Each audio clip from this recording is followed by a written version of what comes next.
Hi there, I'm sitting out in the forest and I've been enjoying doing a little bit of drawing today. I haven't done that for a while, so I'm feeling very inspired by the landscape. I've just drawn an old eucalypt tree that is somewhat naked in fact, but it's really beautiful, and when you look at things closely you see them vibrating.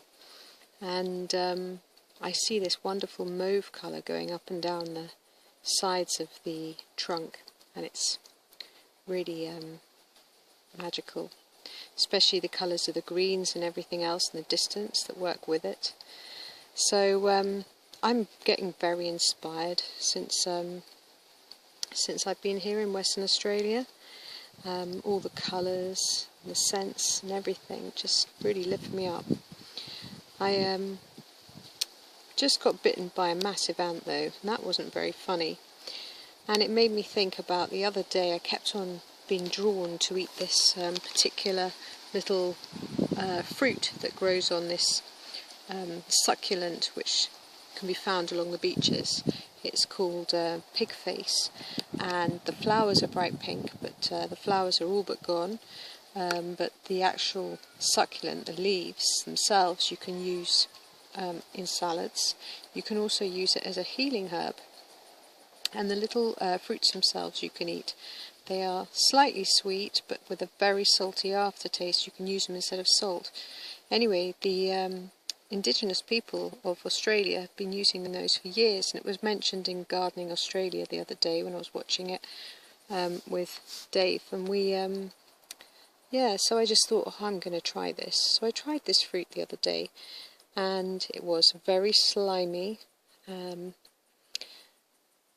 little bit sweet to smell, but I wouldn't say necessarily very sweet to taste, and certainly salty. Anyway, we were reading up about it today, and this little fruit, or this plant in fact, is actually incredibly healing. And I was looking for something like aloe vera around here, but I haven't been able to find any.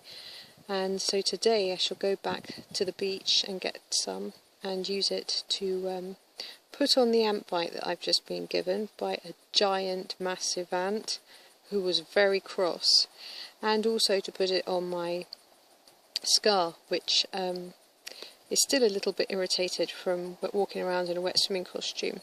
Anyway, I will do my best to take a picture, or like bring the plant up so you can see it, because it's fantastic. And I've actually got it growing back in England.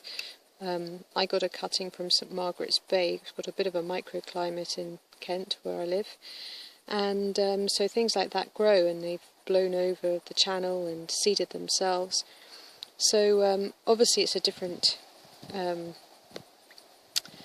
it's different because it's not from Australia, but it looks the same, so I'm going to investigate that one when I get back and see, because it's also very similar to the one that I had growing in my garden when I lived in Spain.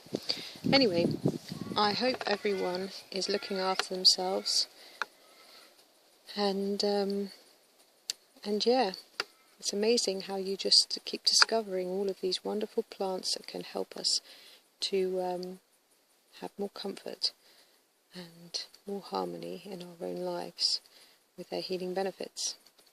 So take care. Bye.